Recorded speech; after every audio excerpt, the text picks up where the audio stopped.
2004, JAMA, or JASA. Okay. I mean, we've had peer-reviewed literature linking wind turbines and sleep disturbance for many years. I happen to bring a copy of that, because I also went further this if it came up. So, Yeah, no, I have it. I just don't have it. you've seen it. Yeah. You've seen it. Okay, thanks. Bill Franz, are you here? Is that you?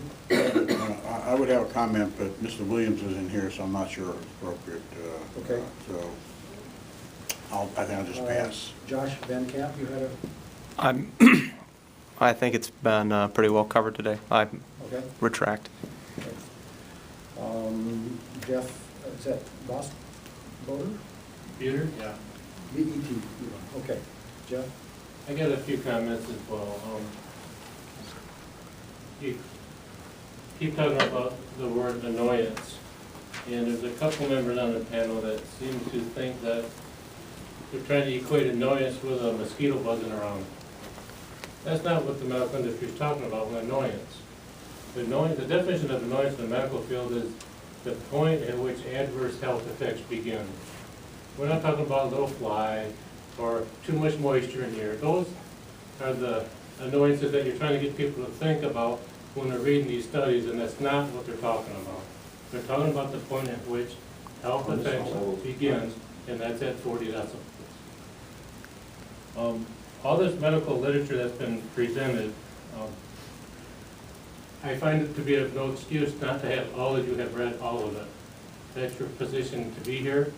You're to study what's been presented, understand it, ask the authors questions if you don't, and use that information in your decision making. I would have to ask by what education, please forgive me, John, but I will say you all, by what education do you disagree with and disallow all these studies? We've got a couple of PhDs sitting here that are presenting facts in which you appear to want to dispute and count as unimportant. I'm curious to know by what education you come from to make those kind of comments. I strongly urge you to listen to those that know what they're talking about. I urge all of you to listen to those that have studied, have made the reports, and have accurate information to give to you. As far as the money and the complaint resolution, Ken, at the end of that, you may want to put some comment as that's not to be considered a high limit. If you pick $1 million for that fund, or $2 million, or whatever that fund limit or money you're going to talk about, put a sentence in there saying that that's not considered a high limit. If it goes beyond that, it goes beyond it. That just is the amount of money that you choose to make sure there is something there. As far as failure and safety in the ice throw, the manufacturer Vestas, in their safety guidelines in their own manual for the Vestas V100, suggests that their own workers have to be fully down in safety gear within 1,500 feet of that turbine. Some of these setbacks at 1.2 times or 2 times, you're basically telling us for our children to go out and play in the yard, they got to have on safety glasses, steel-toed shoes, and hard hats. It's unacceptable. That is not safe. The purpose of this subcommittee is to produce guidelines that are safe for the public. You must give the low-level safe. You gotta hit safe. Then allow the local governments to fight them higher if they so choose to. But your position here is to give a safe guideline, not a guideline which ensures that wind development can happen amongst the homes of those people that are living close. It has to be safe. It can't be any more than 40 and no more than half a mile at the most setbacks. Thank you. Mr. Peter, I simply, my mind was temporarily somewhere else, I think, on these issues when you said something about 1,500 feet. What did you say about 50 minimum? The Vestas manufacturing for the Vestas V90 turbine, in their safety guidelines, in their maintenance manual, says that their own maintenance people and workers have to be in full safety gear within 1,500 feet and to stay there only when necessary. But yet you wanna place these amongst our children's backyards and our playgrounds within 950 feet. It's absolutely So unacceptable. 1,500 from the property line would be. The property, everything has to be the property line. Right. If you're going to the houses with noise or setbacks, you're failing us with the government standard of taking. If I have a 40-acre house room, they put it to the home, a setback, then I can't build a house for my son on the other end of my property. You do not have the right to take away our land use. You cannot have a taking. It has to, all regulations be to the property line. Thank you. Any other questions? Mr. Schimmeldecker, I believe I met you last time. That was Yeah, you. right here. Thank you. Yeah, I've got a few comments. I know we talk about the World Health Organization, 2009. They do have a new publication that I just saw that was on the web. It's a 2011, it came out April 3rd, and it actually is a quantitative analysis that takes a look at sleep disturbance and how it causes a shortening of days of your life. Did it include wind turbines? No, no, it's just noise. The World Health Organization really doesn't address wind turbines, but it does take sleep disturbance, noise, and quantifies taking days off your life. It's worth looking at. I'd like to reiterate the point of annoyance. They have a definition of annoyance in that, and it's the point at which adverse health effects start. I haven't heard anything about the ISO 1996. A lot of PhDs and acoustics people, no? No good? Too restrictive? It was done for different purposes. Okay. Never mind. I will, I'll let him. Refer to Rick. Yeah, if Rick tells me no, I believe him. I believe that low frequency should be part of your measurement and your document. When it comes to physical damage, Julie, you could, I read an article where the, up in McBain, they had to close roads off because of ice throwing across the roads. Okay. The sheriff's department physically had to take care of that. I'll research that. You can also look on Life of Decal Turbines. They just had their second turbine fly apart in the last year down there, and they had turbine blade pieces go over 400 meters, and this was just within the last couple weeks. Let me look. I believe, and this is not necessarily a health work group related subject, but did I see that you had Ben Hohen's study in your recommendation somewhere in the main thing? Probably not. I think there's been a discussion about his work. I heard a presentation and. Okay, I thought I read it in a document in the regulations. If there is, I suggest that you take it out and burn it. Because when you really look into Hohen's study, 56% of the home sales were, you couldn't even see a turbine. Less than 1% were within what they call an extreme view, and less than 2% were within what they call a nuisance stigma zone, which most people that will be arguing that they want their rights protected were in the less than 1% of that area. I would strongly urge to not have a range, because I can tell you from dealing with our planning commission, our county commissioners, and Consumers Energy, when the developer comes along with a big fat wad of cash, he's gonna buy a lot of people on the highest level possible.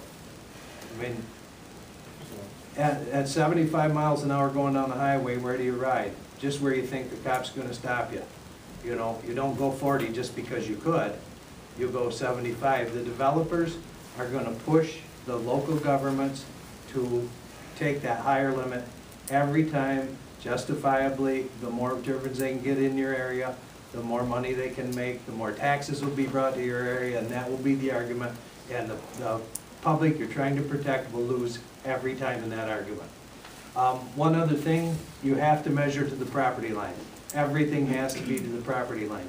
I am a landowner. I own 3 different parcels. I own 260 acres and 3 different parcels. I only have a house on one of them. However, I need the ability to use my property how I want. One of my parcels is a lake. I've got an 87-acre parcel with a 40-acre lake on that. in the township that's in right now, it has a 1.1 setback.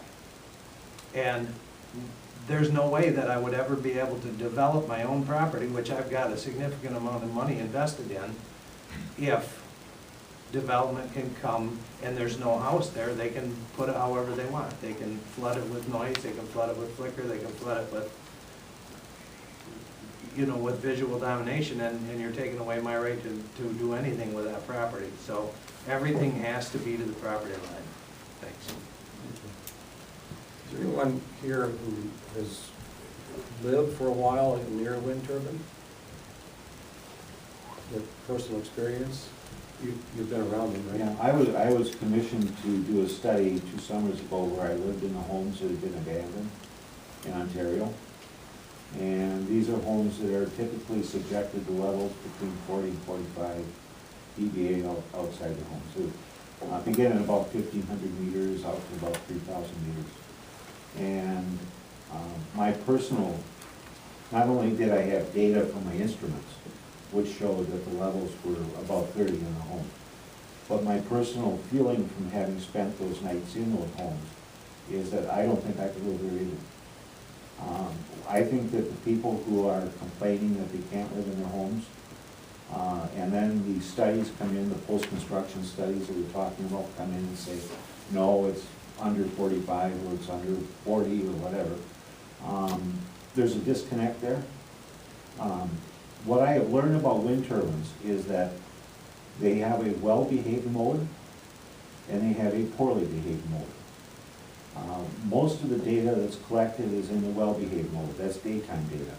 The sound level of a wind turbine during the day can be as much as 8 to 10 decibels lower than it is at night.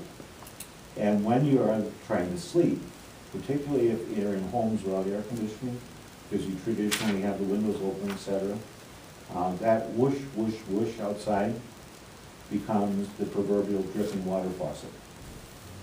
It is an annoying. Now, like I said, maybe the tougher people can sleep through it. But if you already have a sleep problem, it's not gonna, I mean, the wind turbines are gonna make it uninhabitable.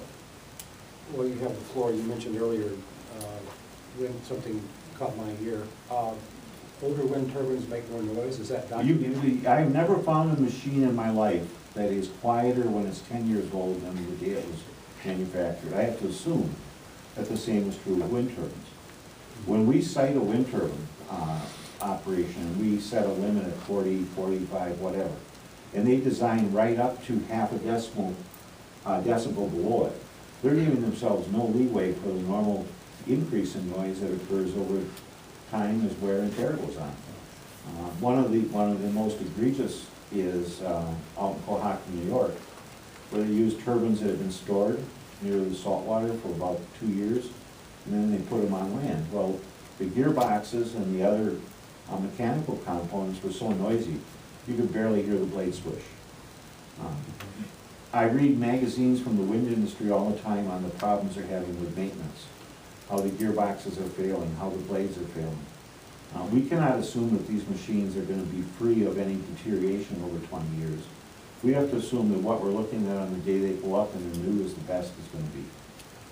And then finally, on the issue of infrasound, next week I'm finishing a paper in which we're going to demonstrate that the primary dominant energy from wind turbines is in the frequencies below 10 hertz. And that level, or that range, the infrasonic range, exceeds the auditory thresholds of perception, and that they are rapidly modulated. There are a number of studies that show that the human perception is not to an absolute level of sound, but to the rate of change that's going on as you go from one mode to another. Wind turbines in that infrasonic range, because of the way air interacts, the inflow air coming into the blades interacts with the blades, is modulated by over 40 decibels, with the peaks going up above the limits of audibility. So what a person who is in the more sensitive group will perceive is a feeling of or a throbbing in their head, because they're not getting the whole waveform. They're getting the peak energy which comes through in bursts. And Dr. Salt's work recently has demonstrated the mechanism whereby the auditory system perceives those rapid changes and sends them over to the vestibular portion of the brain for processing. I've had clients who have sat in homes where they cannot see wind turbines, and they can tell me whether the wind turbines are on or off based upon